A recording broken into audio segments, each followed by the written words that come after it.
마치 우리 한민교회 최우혁 그 지휘자가 있는 것처럼 오늘 시편 73편 1절에 보면 다윗이 살던 시대에도 이 찬양대를 이끄는 지휘자, 또 연주자, 때로는 작곡자, 그래서 온 유다 이스라엘 백성들로 하여금 하나님 앞에 이렇게 영광을 돌리게 하는 그런 아주 대표적인 그 음악 사역자가 한 분 계셨는데 그 사람의 이름이 아삽입니다. 한번 해보세요. 아삽. 이 아삽이 아마 좋은 가정에서 이렇게 태어났던 것 같고 레위인 지파 출신이겠죠. 그리고 아주 정결한 마음을 어려서부터 잃지 않고 살아오면서 하나님을 섬겨오다가 오늘 16절에 있는 말씀을 보면은 위기를 이렇게 맞이하게 됩니다. 16절에 내게 심한 고통이 되었습니다. 그런 말씀이 나오죠. 고통인데 이게 그냥 지나가는 감기나 코로나나 무슨 수술해서 잘라내면 되는 암이나 그런 게 아니고 심한 고통.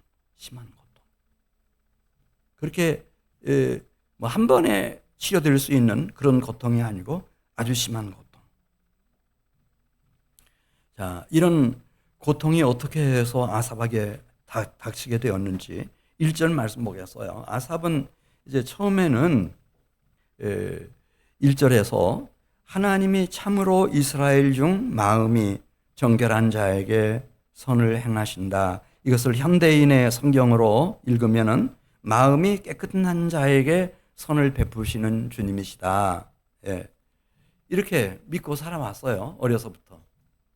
내 마음을 더럽히지 않고 정결하게 해서 하나님을 잘 섬기면 하나님은 언제든지 나에게 뭘 베푸신다? 악이 아니고 선을 베풀어 주시는 좋으신 하나님이시다. 예. 그렇게 살아왔습니다. 또 사람은 외모를 보거니와 나 여호와는 중심을 보느니라. 사무엘상 16장 7절에 보면 이 마음이 참 중요하거든요. 마음이. 근데 그 하나님 앞에서 내가 정결한 마음을 가지고 하나님을 섬기는 거 이거 참 중요하다. 이렇게 생각하고 또 사도행전 13장에 나옵니다마는 내가 이새의 아들 다윗을 만나니 23절에 내 마음에 맞는 사람이라 내 뜻을 다 이루리라 하시더니 하나님이 그 약속하신 대로 이 사람의 후손에서 이스라엘을 위하여 구주를 세우셨으니 곧 예수시라.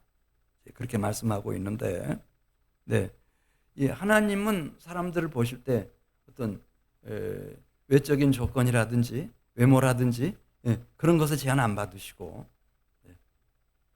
사람의 중심을 보시고 마음을 보시는 하나님. 그래서 이제 한 사람을 선택하시고 그를 통해서 예수님을 보내주셨다. 당신의 아들. 근데 예수님도 이 세상에 와서 살아계실 때 그 마음의 중요성에 대해서 이제 산상수훈 마태복음 5장에서 우리에게 강조해서 말씀해 주셨습니다. 거기 보면 마음이 청결한 자가 복 있는 사람이다. 마음이 더러운 게 아니고 마음이 청결한 사람이 복이 있다. 또 심령이 가난한 자, 가난한 심령을 가진 자가 복이 있는 사람이다. 또 4절에 보면 애통하는 심령을 가진 사람은 복 있는 사람이다. 뿐만 아니라 이런 정결한 마음을 가진 사람은 마태복음 5장 5절에서 온유한 성품을 가지게 돼 있고 시간이 지남에 따라 긍휼히 여기는 품성을 가지게 돼 있고, 네, 이런 사람은 불의에 빠지는 것이 아니라 의에 줄이고 목마른 자의 마음을 가지고 하늘의 의이신 예수님을 위해서 고난받고 박해받는 삶을 실제로 살아내는 사람들이다. 이 사람 복 있는 사람이다. 그리고 이런 사람들은 이 세상 사람들과 달라서 화평케 하는 평화의 사람이다. 이 사람 복 있는 사람이다. 그렇게 말씀하고 있습니다. 이렇게 살아온 겁니다. 이 정결한 마음을 가지고 하나님을 잘 섬기면 하나님은 1부터 10까지 나에게 선을 베풀어 주시는 분이시다. 이런 생각을 가지고 이제 아삽이 일평생을 살아왔어요. 그러다가 이제 아삽의 나이가 성년의 나이가 되고 장년의 나이가 되었을 때 오늘 시편 73편 2절에 보면 새로운 세계를 보게 되는 거예요. 그것은 다름이 아니라 악인들이 있어요. 모두가 마음이 정결한 게 아니네요. 마음이 더러워진, 그리고 거짓되고 음란하고 사악한 악인들이 있어요. 근데 신비한 것은 이 악인들이 형통하게 살아갑니다. 이 사람들이 하는 사업도 잘 돼요. 얼마나 세력을 떨치는지 기세가 등등해요. 자, 우리 2절 3절 말씀 같이 읽겠습니다. 시편 73편 2절입니다. 나는 거의 넘어질 뻔하였고 나의 걸음이 미끄러질 뻔하였으니 이는 내가 악인의 형통함을 보고 하나님을 무시하는 오만한 자를 질투하였음이로다. 그들은 죽을 때에도 고통이 없고 힘이 강건하며. 하나님 없는 사람들, 악인들도요, 자기 몸뚱이는 다 귀한 줄 아네요. 그래가지고 얼마나 식단부터 시작해서 운동까지 이 주변 환경까지 얼마나 이 꼼꼼하게 다 잘 챙기는지, 강건해요. 강건해. 그리고 죽어갈 때도 보면 고통이 없어요. 어떻게 해야 사망의 고통을 최소화시킬 수 있는지를 다 꿰뚫고 있어요. 5절 말씀 보겠어요. 이 사람들이 당하는 고난이 그들에게는 없고 사람들이 당하는 재앙도 그들에게는 없나니, 그렇게 말씀했습니다. 5절에. 농사를 지어도 사업을 해도요, 다 보험을 들어요. 그래서 막 가뭄이 든다든지 막 흉년이 닥쳤어도 다 보상받아요. 사업을 하다가 다 망한 것 같은데 보상금이 더 많아. 6절 말씀 보겠어요. 그러므로 교만이 그들의 목걸이요 강포가 그들의 옷이며 살찜으로 그들의 눈이 솟아나며 그들의 소득은 마음의 소원보다 많아요, 적어요. 2024년에 내가 이렇게 잘하면은 소득이 얼마겠구나, 이렇게 예상하지 않습니까? 그걸 항상 번번이 뛰어넘는 거예요.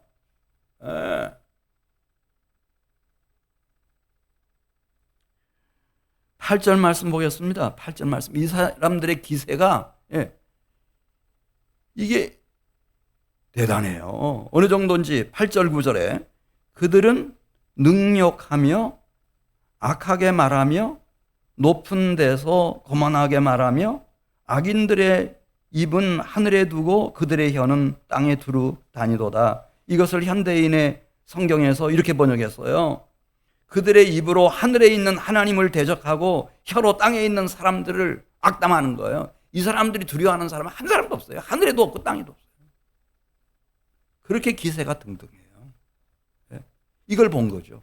악인들의 형통함, 악인들의 기업과 사업이 막 얼마나 번창하고 세력이 번창하는지.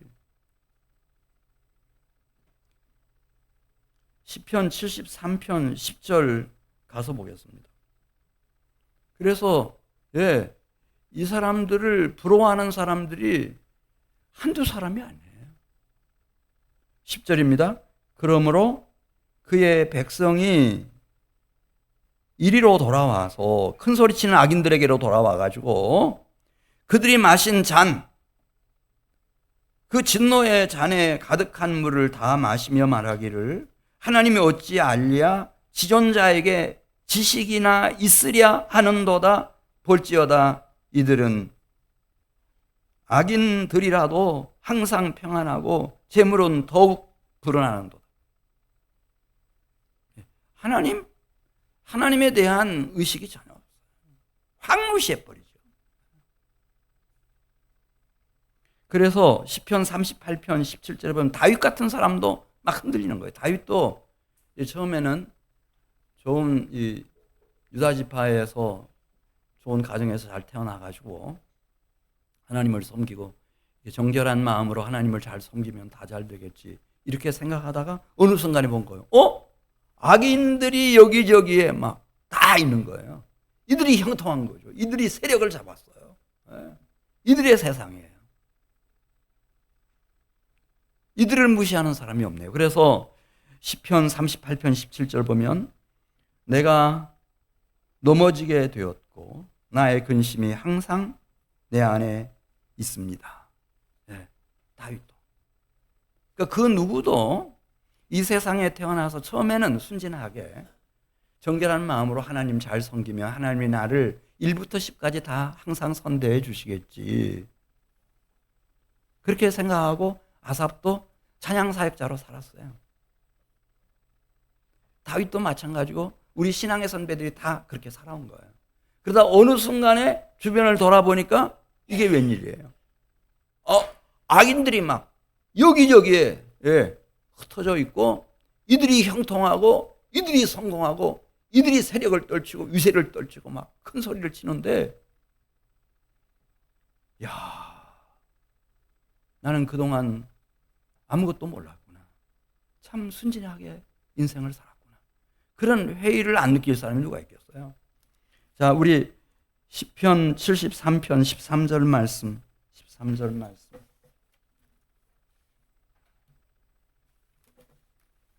13절 말씀 보면 내가 내 마음을 깨끗하게 하며 내 손을 씻어 무죄하다 한 것이 실로 헛되도다.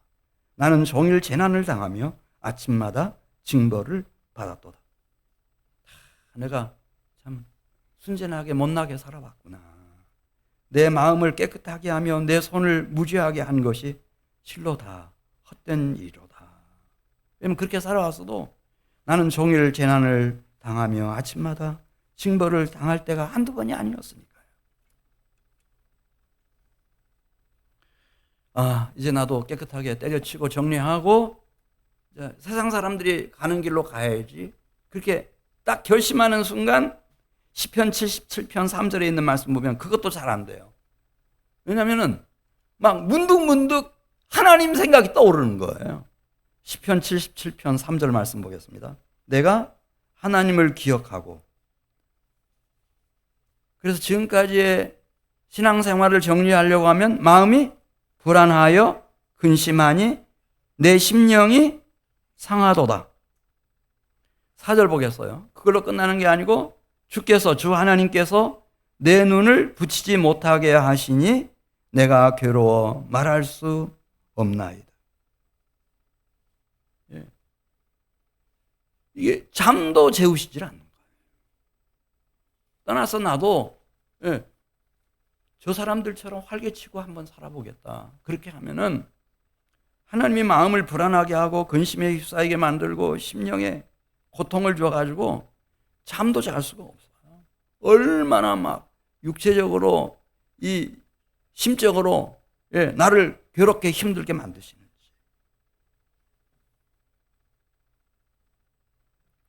그 구약 성경에 보면 구약에 3대 의인이 나오죠. 그 중에 한 사람이 욥이라고 하는 사람이에요. 욥은 그러니까 어려서부터 그 사람은 온전하고 정직하여 하나님을 경외하며 악에서 떠난 자라고 그랬어요. 정직한 마음으로 하나님을 오직 섬겨왔어요. 그런데 이것을 시기 질투한 사탄 마귀가 귀신과 악령들이 이 욥을 큰 환난과 대재앙 속으로 끌고 들어가죠. 그때 욥은 그 시련과 환난 속에서도 어떻게 하죠? 정신을 차리고 벌떡 일어나요. 옷을 찢고 머리를 밀고 땅에 엎드려 하나님께 예배 드리면서 이렇게 하나님께 말씀드려요. 제가 모태에서 알몸으로 나왔사온즉 또한 알몸이 그리로 돌아가올지라. 왜 알몸밖에 안 남았으니까. 주신 이도 여호와시요 거두신 이도 여호와시오니 여호와의 이름이 찬송을 받으실지니이다 하고, 이 모든 일에 욥이 범죄하지 아니하고 하나님을 향하여 원망하지 아니했다. 근데 마지막 남아있는 몸뚱이마저 막 요즘 같은 피부암 같은 것이 막 머리끝에서 발끝까지 뒤덮어버렸어요. 너무 막 가렵고 고통스러우니까 질그릇 조각을 가져다가 막 몸을 긁어요. 그 모습을 보고 있던 이 욥의 아내가 너무 악취가 나고 막 너무 불결하고, 예, 속이 상하니까 저주를 하면서 떠날 때 이렇게 말해요.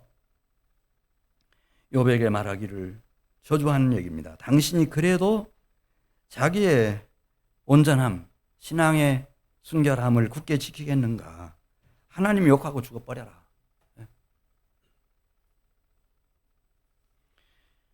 그때도 욥은 아내에게 이렇게 말합니다.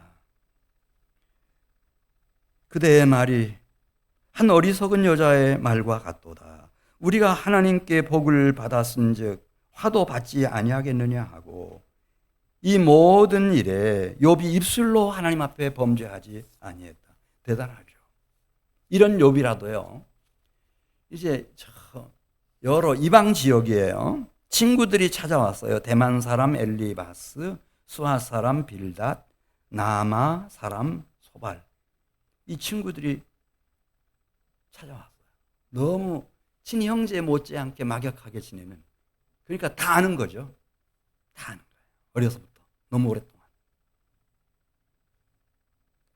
그런데 이들과 많은 대화를 하고 토론을 하고 많은 시간을 보내는 동안에 문득 욥이 깨달아요. 이게 뭐지? 그 친구들을 다 알았어요.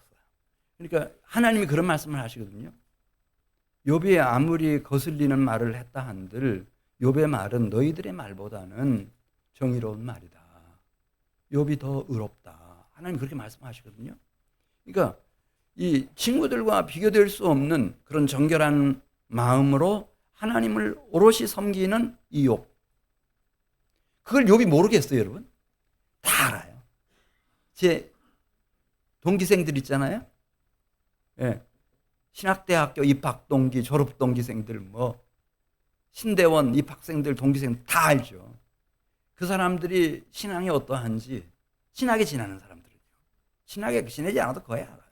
어떻게 사역을 하는지 압니다. 다 알죠. 그런데 지금 친구들은 대충 막 사는데도 악인이 형통한 것처럼, 성공하는 것처럼 말이죠. 예. 막 예를 들어서 뭐 전라도면 전라도, 충청도면 충청도, 뭐 예. 경상도면 경상도에서 다 족장들이에요. 최고 유력한 자들이에요. 다 잘 살아요. 예. 가족 중에 아픈 사람도 없어요. 그래서 그가 한참 시간을 보내다가 문득 깨달아지는 거예요. 이게 뭐지? 욥이 이제 보았어요. 신천지를 보듯이. 악인들이 형통하네. 악인들이 다 잘 사네. 이거 어떻게 된 거예요? 그래 욥기 30장 21절부터 보면은 이 욥도 하나님을 드디어 원망해요. 원망해요. 뭐라고 원망했는지 볼까요? 욥기 30장 21절.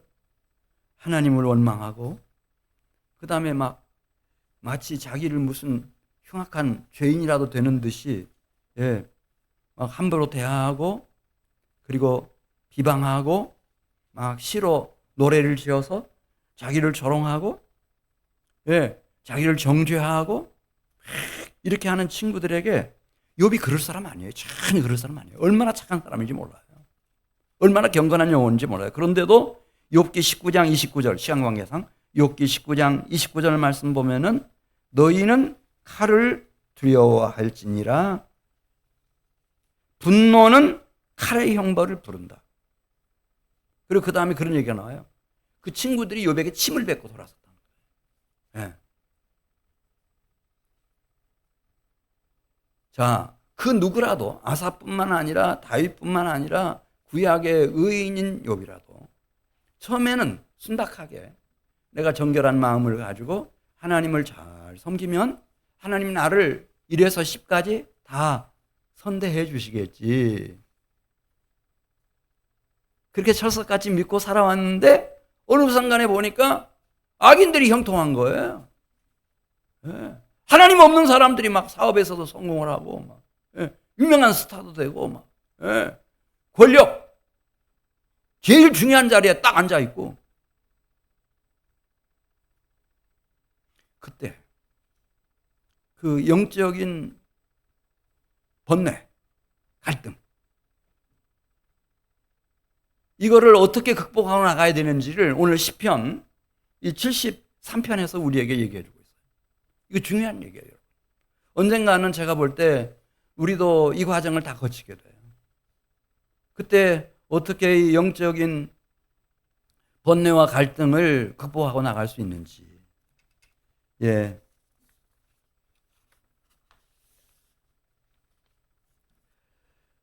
자, 시편 73편 17절이죠. 17절에 나옵니다. 예, 이 땅에서는 안 된다는 겁니다. 내 안에서도 해결책이 없다는 거예요. 오직 여기서만 우리는 해결책을 답을 찾을 수 있는데 여기가 어딘지 생각하면서 17절 같이 읽습니다. 하나님의 성소에 들어갈 때야 악인들의 종말을 내가 깨달았나이다. 그런 뜻이에요. 네. 성소라는 말이 나오죠. 이거는 성막하고 좀 달라요. 성전하고도 다르고 교회하고도 달라요. 어떻게 이 아삽이 지금부터 건 3,000년 전에 이런 영적 통찰력을 가졌는지는 뭐 성령의 교통하심이었죠. 네, 하나님의 성소에 들어갈 때야 이런 영적인 번뇌와 갈등에서부터 우리가 해방과 자유를 얻을 수 있다. 지금 그 얘기입니다. 성소. 네. 이사야 1장 12절에 중요한 얘기가 나와요. 하나님은 이사야 선지자에게 왜 내가 북이스라엘뿐만 아니라 남유다 시온산까지 다 성전까지 멸하실 것인지에 대해서 말씀하시다가 이사야 1장 12절 마지막에 이 백성들이 무엇만 밟는다고 그랬죠? 내 마당만 밟을 뿐이라 그렇게 말씀했어요. 그러니까 이스라엘 백성들이 하나님을 찾아 나와 예배를 드리는데 뭐 번제물도 가지고 나오고 뭐 화목제물도 가지고 나오고 제사는 열심히 드리는데 마당만 밟는다는 거예요. 성전 마당만. 성소에 들어가는 사람이 없어요. 성소에 들어가는 사람이. 만일 우리의 신앙생활이 그냥 교회 마당만 밟고 지나간다든지 예배당 바닥만 밟고 지나가면 안 되고 지금 시편 73편 17절에서 하나님의 성소에 들어가는 것이 중요하다. 그 얘기하는 거예요. 하나님의 성소. 이 성소에는 누가 들어가죠? 제사장만 들어가요. 제사장만 들어가요. 네, 성소로 해서 지성소로 들어가거든요. 근데 이 지성소는 어떤 구조로 되어 있는가 하면은 언약궤가 밑에 놓여져요. 그거는 법궤라고도 하는데 법궤 안에는 하나님이 시내 산에 강림하셔서 모세에게 주셨던 십계명 돌판이 들어있어요. 이게 언약궤, 법궤. 그 위에 이제 천사 모형의 그룹이 이렇게 딱 날개를 펴고 지키고 있고 그 법궤 위에 한번 따라서 하세요. 시은좌. 황금으로 만든 시온자가 딱 놓이게 돼요. 그 시은좌라고 하는 것이 무슨 뜻인가 하면 베풀 시자에다가 은혜 은자를 써요. 좌자는 앉는다고 하는 그리고 좌석 이렇게 말할 때 자리 말할 때 좌자예요. 하나님이 살아계신 하나님이 거기 지성소에 오셔서 좌정하시고 앉아 계시면서 은혜를 베푸시는 자리 이게 시은좌예요. 지성소에는 뭐가 있다고요? 시은좌가 있어요. 시은좌가. 그러니까 지성소에는 제사장도 못 들어가요. 대제사장만 1년에 한 번 피를 가지고 들어갈 수 있는데요. 네. 그 거기는 시은좌가 있어서 그래요. 시은좌. 살아계신 하나님이 임재하셔서 은혜를 베푸셔요. 그 은혜 속에 들어간 사람들은 그 성소에 보시면은 성소에 세 가지가 있어요. 이렇게 성전 문을 열고 들어가면은 이 우측에 진설병 상이 있습니다. 그 상 위에 떡이 있어요. 떡이. 이 떡은 생명의 떡을 상징하는 거예요. 사람은 동물이나 짐승들하고 달라서 특별히 하나님의 형상대로 지음받은 사람은, 그리고 하나님의 임재 안에 들어간 사람들은 하나님이 떡으로만 살 것이 아니라 하나님의 입으로 나오는 모든 말씀으로 산다, 그렇게 말씀하신 것처럼 이 하나님의 임재, 그 현존 속에 그 시은좌에서 베푸시는 은혜 속에 들어간 사람들은, 성소에 들어간 사람들은 하나님이 실제로 생명의 양식을 먹여주셔요. 여기 이렇게 나오셔서 그냥 뭐 다른 생각하다가 가시는 분도 계시지만 저는 알아요. 이 중에는 여러분들의 마음과 심령과 영혼 속에 생명의 떡이 지금 나에게 주어지고 있다. 내가 지금 생명의 떡을 먹고 있구나. 하나님 말씀, 이걸 먹고 있구나. 이걸 느끼는 분들이 계셔요. 그리고 이 성소에는, 이 좌측에는요, 황금으로 된 7 금촛대가 있어요. 그 7 금촛대는 항상 7개 모두에 불이 붙여지고 24시간 불을 밝히고 1년 365일 불을 밝혀요. 기름을 떨어뜨리면 안 돼요. 이것은 요한계시록에서 성령을 상징해요. 7 촛대는 성령이에요. 성령의 기름이 부어지고 환하게 7 촛대니까, 금촛대니까 이 성전 안을, 성소 안을 환하게 밝히는 거예요. 이 성소에 들어간 사람들은, 하나님의 임재 속에 들어간 사람들은 시은좌로부터 하나님께서 기름을 부어주시고 진리의 성령의 불빛을 비춰주셔서 환하게 밝혀주셔요. 세 번째, 이 성소 맨 중앙, 지성소와 성소를 나누는 휘장이 있고, 휘장 한 중심에 분향단이 있어요. 분향단. 거기서는 가장 소중한 향을 살라서 분향을 하는 곳이에요. 하나님 앞에 향연을 올려드리는 곳이에요. 향연을 올려드리는 곳이에요. 그러니까 교회 마당만 밟는 사람들 말고 성소에 들어간 사람들은 시은자로부터 하나님의 은혜를 주셔요.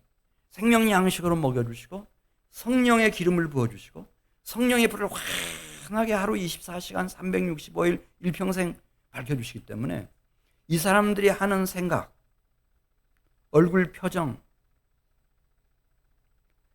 손놀림 하나까지, 행동거지 하나까지, 그 삶이, 그 존재 전체가 그냥 향연처럼 하나님 앞에 올려져요.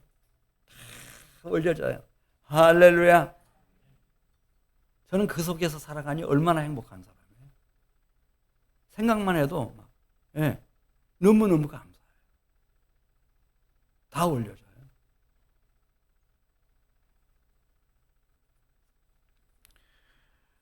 네, 우리 17절로 가겠어요. 17절. 이 하나님의 임재 속에 들어가는 거죠. 이게 성소로 들어가는 거예요. 무슨 뜻인지 아시겠죠? 마당만 밟는 게 아니고 진짜 성소에 들어가는 거예요. 성소에. 왕 같은 제사장들은 휘장이 지금 제거됐잖아요. 지성소까지 쑥 들어가 버리는 거예요. 누가 오심으로써? 그리스도 예수. 영원한 하늘의 제사장이신, 큰 대제사장이신 그분이 오심으로써. 뭐 이 세상에 무슨 뭐 재벌들이 아니고 권력자들이 아니고 인기 스타들이 아니라 예수님을 믿는 사람들은 성소에 들어가는 은혜가 임한 거예요. 17절 같이 읽어요. 시작. 하나님의 성소에 들어갈 때야 그들의 종말을 내가 깨달았도다. 할렐루야. 그래 시편 114편 2절에 있는 말씀 보면 시편 114편 2절에 유다는 하나님의 성소가 되고 이스라엘은 그 영토가 되었도다. 유다가 성소가 된다고 말씀하잖아요. 이게 뭔 말이에요? 성소에 들어간 사람들 하나님이 얼마나 사랑하시고 귀하게 여기시는지 말씀하는 겁니다. 자, 시편 73편 18절로 가서 보겠습니다. 그때에서 비로소 종말을 보게 된 거예요. 악인이 있다. 악인이 형통할 수 있다. 성공할 수 있다. 뭐 대단한 권력자도 될 수 있겠다. 그렇지만은 그 악인들의 종말은 어떻게 될 것인가? 18절 같이 읽습니다. 주께서 참으로 하나님을 떠난 악인들 그들을 미끄러운 곳에 두시며 파멸에 던지시니 그들이 어찌하여 그리 갑자기 황폐되었는가? 놀랄 정도로 그들은 전멸하였나이다. 네. 파멸과 전멸이라고 하는 것은 하나도 살아남지 못하는 거죠. 다 멸망당하는 거예요. 그 종말을 깨우쳐 주시는 거죠. 그러면 생각이 달라지죠. 미혹받지 않습니다. 자, 20절 같이 읽습니다. 주여 사람이 깬 후에는 꿈을 무시함 같이 주께서 깨신 후에는 그들의 형상을 멸시하리이다. 하나님을 떠난 악인들의 속사람인 영혼의 형상이 얼마나 가증한지 27절에 보면 음녀라는 거예요. 음녀. 그러니까 이 사람들은 형통하기 위해서 성공하기 위해서 최고가 되기 위해서 막 누구에게든지 몸을 내준 음녀 같다는 거지. 네. 돈만 된다고 하면 자기한테 유익이 된다고 하면 누구든지 손을 잡는 거예요. 어제까지 원수였던 사람이 딱 손잡고. 예. 예.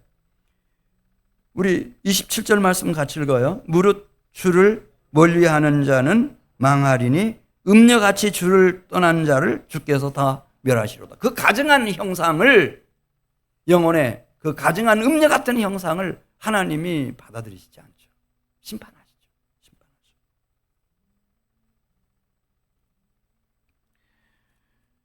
자, 그렇지만 이 성소에 들어간 사람들은 제가 이제 벌써 우리 교회 성도들 중에 이 목사님 설교는 조금 다르구나 이걸 느끼는 분들 계실 거예요. 보통은 그냥 복음 소개하고 교회 나오세요. 침례 받으세요. 뭐 이제 열심히 하셔서 좋은 직분자 일꾼이 되세요. 뭐 그런 정도로 가지만 저는 그게 아니잖아요. 계속 우리는 성소로 들어가야 합니다. 살아계신 하나님의 임재 안으로 그 현존 속으로 들어가야 합니다. 그분이 먹여주시는 생명의 양식을 먹어야 합니다. 그분이 내 심령과 영혼 안에 성령을 부어주셔야 됩니다. 그 성령의 불이 환하게 밝혀져 있어야 됩니다. 이 세상에서부터 우리는 이미 하나님 앞에 분향단에 올려지는 향연처럼 올려져야 합니다. 맨날 그 얘기하잖아요. 맨날 그 얘기. 그래서 우리 떠난 사람도 있어요. 목사님 이상하다고. 근데 이 성소에 들어갔던 사람들은 시편 73편 23절 말씀 보겠어요. 이 세상 사람들과는 그냥 빛과 어둠처럼 큰 차이를 만들어내요. 이전에 내가 살아오던 모습과 내가 성소에 들어가고 난 이후에 나의 모습도 너무 큰 차이가 있어서 이렇게 썼어요. 23절 말씀 같이 읽습니다. 내가 항상 주와 함께하니 주께서 내 오른손을 붙드셨나이다. 주의 교훈으로 나를 인도해 주시고 후에는 영광으로 나를 영접하시리니 하늘에서는 주 외에 누가 내게 있으리요? 다른 신은 없으니까 하나님 밖에는 하늘에도 안 계실 뿐만 아니라 땅에서도 주밖에 내가 사모할 자 없나이다.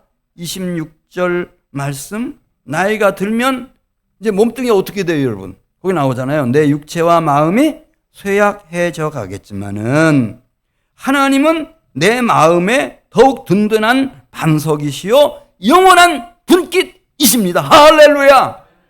그러니까 나이 먹는 게 겁나요? 겁나지 않아요? 겁날 필요 없어요. 하나님을 더 의지해야 되니까. 나의 만세 반석이 되어주시니까 그분이.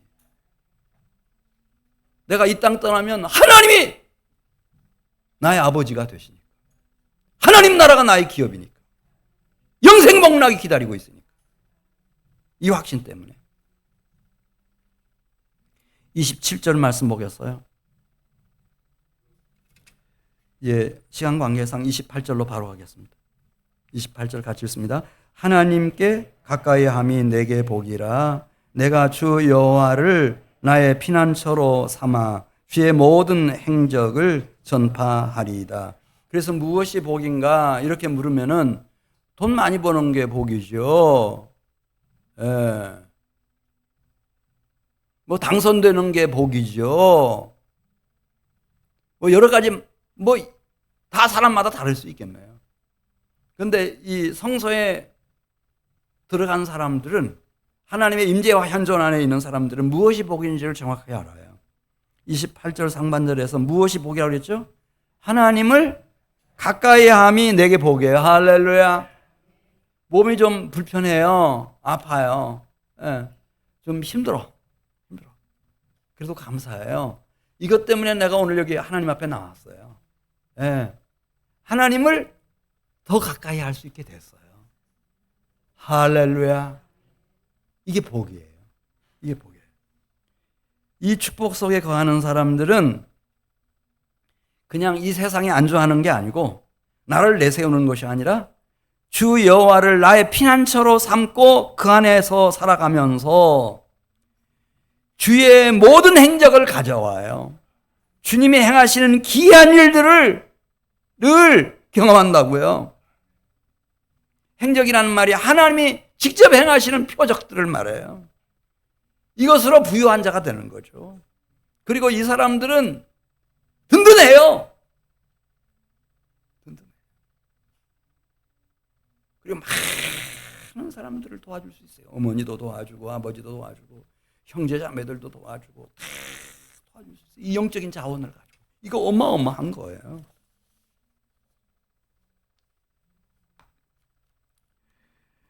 우리 시편 78편으로 가겠습니다.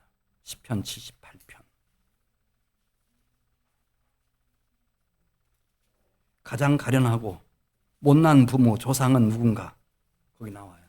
이 영적인 자원을 자녀들에게, 자손들에게 하나도 전해줄 게 없는 사람, 가장 못난 부모입니다. 가장 가련한 조상입니다. 우리 시편 78편 3절 말씀 같이 읽습니다. 이는 우리가 들어서 아는 바요, 우리 조상들이 우리에게 전한 바라. 우리가 이를 그들의 자손에게 숨기지 아니하고 여호와의 영예와 그의 능력과 그의 행하신 기이한 사적을 누구에게 전하리로다 그랬죠? 후대에게 전하리로다. 6절입니다. 이는 그들로 후대 곧 태어날 자손에게 이를 알게 하고 그들은 일어나 그들의 자손에게 일러서 천대까지 여호와 하나님을 알며 그 영예를 알며 그 능력을 알며 그 기이한 사적과 행적을 또렷이 기억하며 하나님께 소망을 두고 하나님께 충성하다가 천대까지 복을 받는 하늘 백성들을 일으킬 수 있는 그 자원이 돈이 아니고 이 세상 지식 정보가 아니고 자기의 명예가 아니고 하나님이 행하신 기이한 사적, 그 행적을 가진 사람들, 이 사람들이 다 하는 거예요. 이 얘기를 숨겨놓을 수가 없어요. 숨겨놓을 수가 없어요. 다 알아요. 왜 같은 가족인데 이렇게 많이 방황하고 마음이 늘 불안해하는지, 너무 허무한 인생을 살다가 이렇게 그냥 끝내야 하는지 다 알잖아요. 그러니까 그들에게 오늘 마지막 28절 말씀, 주의 모든 행적을 전파하리이다. 그 어머니에게 말해주지 않을 수가 없죠. 아버지에게 말해주지 않을 수가 없어요. 형제자매들에게 내가 어떻게 해서 이 성소에 들어왔고 하나님의 기이한 은혜 속에 거하게 됐는데 이걸 얘기해 주지 않으면 내 아들, 딸들이요 얼마나 많은 방황을 하겠어요. 여러분 방황이라고 하는 병에 걸리면은요 지능한 건 아무 상관없어요. 학벌하고 아무 상관없어요. 평생을 그렇게 끝내고 마는 거예요. 아무것도 못해요. 그래 아들 딸들에게 숨길 수가 없죠. 그 하나님의 영예와 능력과 행하시는 귀한 일들을 손자 손녀에게 말해주지 않을 수가 없죠. 그래서 내 영혼을 살려내고 부모 형제들을 살려내고 내 자녀들을 살려내고 자손들을 다 세워가는 거예요. 이 사람들은 오늘 28절에 나오는 말씀처럼 그래서 하나님께 가까이 함이 내게 복이라. 내가 주 여호와를 나의 피난처로 삼아 주의 모든 행적을 전파하리이다. 그렇게 말씀합니다. 9절 가겠습니다. 시편 78편 9절 말씀. 이게 늘 저는 궁금했어요. 야곱이 제일 사랑했던 아들이 혹시 누군지 아세요? 12자식 중에 채색옷 해서 늘 입히고 했던 요셉. 죽을 때까지 요셉은 두 몫을 줘요. 두 몫을. 그래서 12지파 중에 요셉의 두 아들이 들어와 있잖아요. 다른 자식들은 유다지파라도 한 사람만 딱 들어와요. 유다지파 이렇게 들어와요. 그런데 요셉의 집은 두 사람 들어왔어요. 에브라임 지파, 므낫세 지파. 두 지파가 들어왔어요. 두 몫을 준 거예요. 그렇게 사랑했어요. 그런데 너무 허망하게 물주는 거예요. 네. 그 얘기를 9절에 쓰고 있어요. 이 요셉 집과 그 장자로 야곱이 선언하고 오른손을 얹어서 축복했던 에브라임이 어떻게 무너졌는지 우리 9절 같이 78편 9절 말씀 보겠습니다. 에브라임 자손은 무기를 갖추며 활을 가졌으나 전쟁의 날에 물러갔도다. 내일 모레 6.25 일이에요. 네. 저는 예언할 수 있어요. 한국이 핵무장을 못해서 망할까? 경제가 나빠져서 한국이 망할까? 그거 아니에요. 여기 에브라임을 보십시오. 9절에. 에브라임 자손은 무기를 갖추었습니다. 활을 다 가졌습니다. 근데 이들은 뒤로 물러가고 맙니다. 그리고 해서는 안 될 짓을 하고 영원히 뒤안길로 사라지고 마는 겁니다. 얼마나 하나님이 야곱에게 놀라운 행적을 나타내 보이셨는데, 요셉에게 얼마나 놀라운 행적을 나타내 보이셨는데, 그 지파, 에브라임 지파의 사사였던 여호수아에게 얼마나 놀라운 행적들을 나타내 보이셨는데, 해와 달이 하늘에 머물게 만드시고 그런 일을 했는데도 왜 이렇게 무너졌나? 11절 마지막에 보면 여호와께서 행하신 것과 그들에게 보이신 그의 기이한 일을 잊어버렸다는 거예요. 잊어버렸어. 이게 어마어마한 저주였어요. 감당할 수 없는 재앙이었어요. 그러니까 하나님의 영예와 하나님의 기이한 일과 그 모든 행적들에 대해서 자기 가슴 속에 이것을 가지고 정말 생생하게, 진실하게, 성실하게 최선을 다해서 아들과 딸에게 전해주는 사람이 다 없어져 버린 거예요. 그 얘기 나오잖아요. 여호수아가 살아있는 동안에만, 그와 함께 동역했던 장로들이 살아있는 동안에만 이 백성들이 하나님을 섬겼다는 거예요. 왜냐하면 얘기를 안 해준 거예요, 자녀들에게. 그래서 요셉의 집도 에브라임 지파뿐만 아니라 므낫세 지파뿐만 아니라 유다 지파 빼놓고는 다 망해버렸어요. 근데 보세요. 유다는 달라요. 유다는 달라. 우리 시편 78편 68절 보겠어요. 이 유다는 아픔이 많은 사람이에요. 아내 일찍 죽고 두 자식 죽고 정신 못 차리고